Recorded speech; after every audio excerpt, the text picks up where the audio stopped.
Hi, this is Ivan Shen.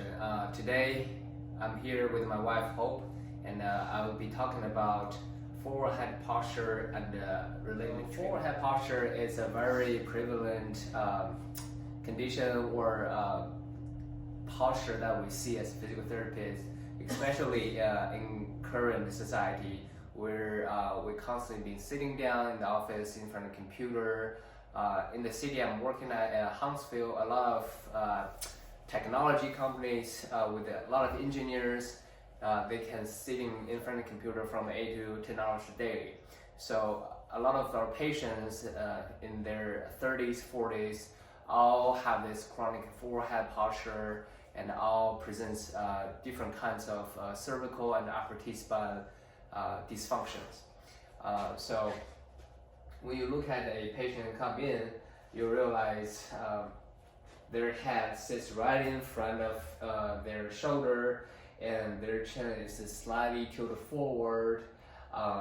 And from the cervical spine transition to the upper thoracic spine, you can see a very significant extension curve. But it's not necessarily a CT junction extension, but it's almost like where the cervical spine starts shifting forward, having that shearing sensation. So at the same time, you can also see their shoulders rounded forward, very internally rotated their arm, and their chest are most likely going to be coming inside as well with the tight packed muscles. And their low back also oftentimes is slightly rounded because they kind of settle into that rounded position. Now this is right now Hope is sitting on a high table, so her feet is actually not on the floor. Will be hard to judge. But imagine most people in the office, they probably either have their feet propped up or sitting on one of those economical chair where their feet is somehow heels up, have their toes on the floor, they're just moving around on the wheels. So their feet and the thighs are actually never being way supported for their head to stack on top of their shoulder, which make this rounded posture even worse. So to educate or start treating a forehead posture condition, we have to inform the patient what is a optimal position to be utilized if they have to sit for a period of time, and what they have to be aware of to avoid in order to prevent them to stay in that forehead position.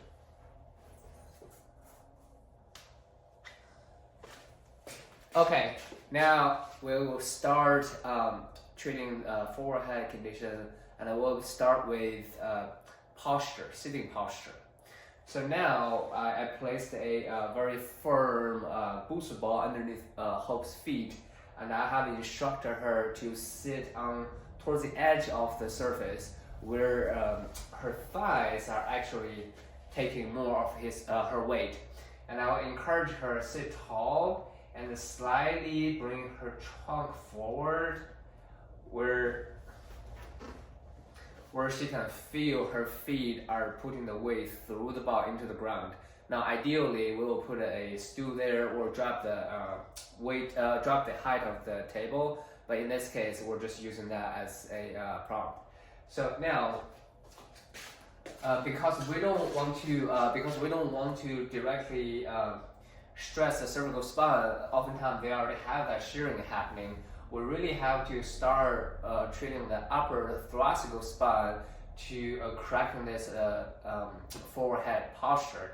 So by doing that, what we'll do is, okay, I'm gonna tell Hope, if you can feel my hand right on your sternum, this is where your rib cage connecting to your thoracic spine in the back.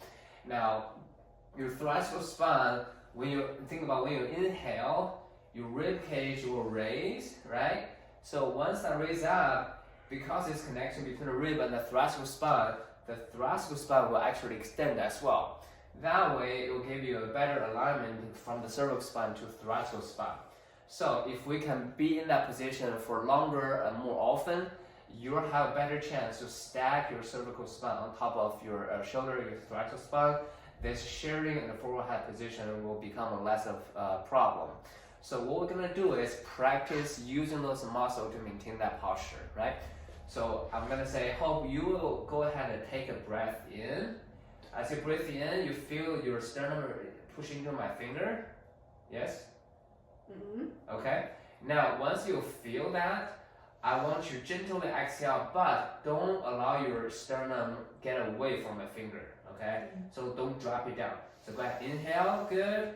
Exhale, very good. So when you do that, you should feel slightly contraction back here, where the muscle trying to pull your thoracic spine back. Okay.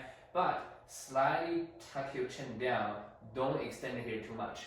Okay. So this is another thing we see with the forward head posture, where their upper cervical spine are habitually extended. They don't know how to maintain that neutral or slightly flexed position. So this is where I often tell patients, just bring that chin down a little bit. Don't look up toward the ceiling. Look straight forward. You don't have to push that back. Just keep in the front. Right. So we'll do it one more time. Bring the sternum up, and exhale. Keep the sternum up. Okay. So we'll tell the patient to do this, every so often, maybe 10-20 times every single hour. When they if they're driving all the time, we'll tell them, when you get in the car, get in this position, set the mirror, so you can only see the rear view mirror when in this position. So you can constantly check yourself, make sure you're getting to that optimal position to allow that breath, allow the rib cage movement, allow the T-spine movement be out in the optimal position. So now, next, when she does this, I often will start initiating the tongue practicing, the breathing practice here. Because we know that forward head inhibits all your respiratory, will facilitate all this excessive respiratory muscle work, and your flexors will become very, very weak, and you start getting into this position. We have to rewind all of that. So from here, I often tells them, when you do any kind of neck and the upper back exercise, I want to position your tongue to the roof of your mouth, okay? And close your mouth and breathe in and out through your nose if you can. So that way they can start learning that suction onto the roof of their mouth to correcting that posture from a reflexive standpoint.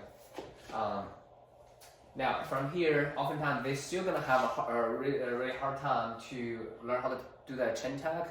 So this is where we'll start doing some manual work to help with the suboccipital muscle become a little bit more malleable and help to facilitating the deep flexor longus cercola to contract.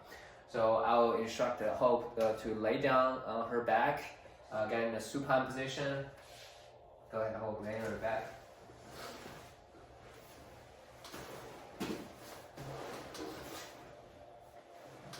So from here, we'll do the J stroke from the suboccipital region. Initially just passive motion, and gradually I'll teach her, hey, this is the movement I kind of want you to be able to do by yourself. When I pull this, you should feel your chin, you relax, Hope. You should feel your chin slide, drop down towards your throat, okay? So that's a motion called chin tuck. I will refer that to chin tuck from now on. So when you do that chin tuck, you're using this muscle where specifically when you're trained that you have lost certain strength and function. So as I'm doing this more and more, I want you to try to help me to get in that position. So we're slowly going into assistive concentrate contraction, and then isometric hold, and eventually, and also some eccentric contraction here. Just getting used to using that longus cercola. When she's getting really good, maybe in a couple visit, she's able to control that, or adding the chin tuck and the head lift into the process. So she will hold that chin tuck and do the head lift at the same time. So we'll progress as tolerated. Now that is for the anterior muscle. For the posterior muscle, we'll work on the multifidus, specifically in between the CT junction. So we'll instruct Hope to go into prone position, and I hope you lay on your stomach.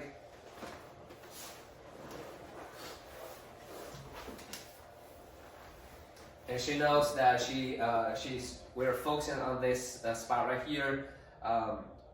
Same thing, we have already developed a chin tuck motion, so she'll maintain that chin tuck motion, and she will lift the forehead up just a little bit where she feels some contraction right here. Now this is the first time she did it, so she actually come up all the way from the mid-teeth spot. So we know that's too much of extension and she doesn't have control here. So we tell her, okay, go ahead and relax. Now this time we'll raise it up, only raise up where my finger is. Do not move any of the spots below my finger, okay? So you will tuck your chin, and slowly lift that forehead up. Yes, perfect. Now you should feel a little bit of contraction right over here, right?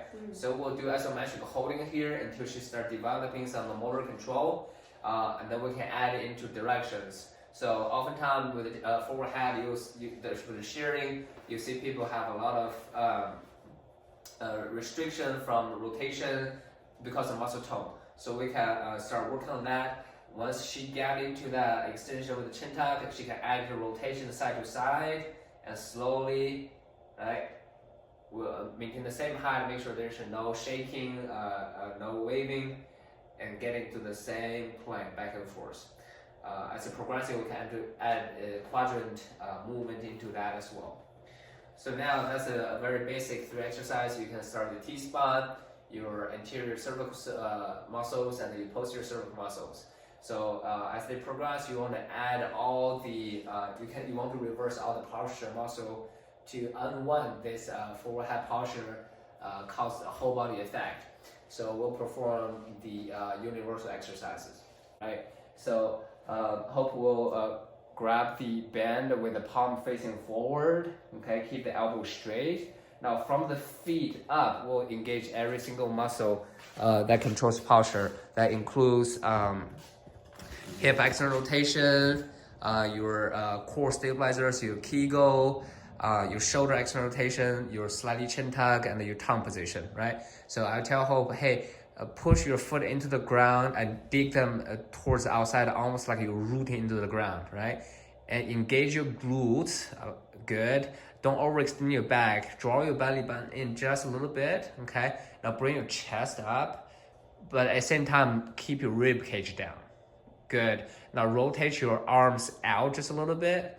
Your thumb, so rotating, now pulling out, perfect. Now, yeah, keep that chin slightly tucked, eyes look forward, push the tongue to the roof of your mouth. Now pull the band by your side. Now hold that position. Now, a lot of people will have trouble with the back right here. They will struggle, they'll have an excessive extension. I'll tell them do a little bit more external rotation with your arms. So rotating your thumb out towards the outside a little bit more, right? To lock up the lats and external rotators, stabilize the mid-teeth spine. And now you see most of her movement come from the TL junction and the lumbar spine. So right now I should say, okay, focus on do a Kegel, holding right there, and bring your belly button in just a little bit more, okay? Now that's better. And slowly reverse that movement, lift it forward. Arms going forward. Yep, perfect. Now she will just perform that back and forth with a holding until she can get into that position very easily and start practice that daily. So for the effectiveness of the treatment, Hope's occipital to wall distance changed from 4.5 centimeters to 3.7 from the first treatment. And she provided feedback of the exercise actually made her lower neck feel a little bit sore, which she did not expect that she thought the exercise was not related to her neck at all since she was pulling down the band, which can tell you it's addressing the CT junction stabilization and upper T-spine extension muscles. I have found a couple researches discussing the forward head posture among university students, and find out there's a high prevalence from 60% to 75% students have forward head posture, and a lot of them are involved with smartphone and computer usage. So I believe that in the younger population, where in the university or people transition from university to the work environment, is where they should be educated or start building the habit, developing awareness of their posture to prevent further damage from the forward head posture.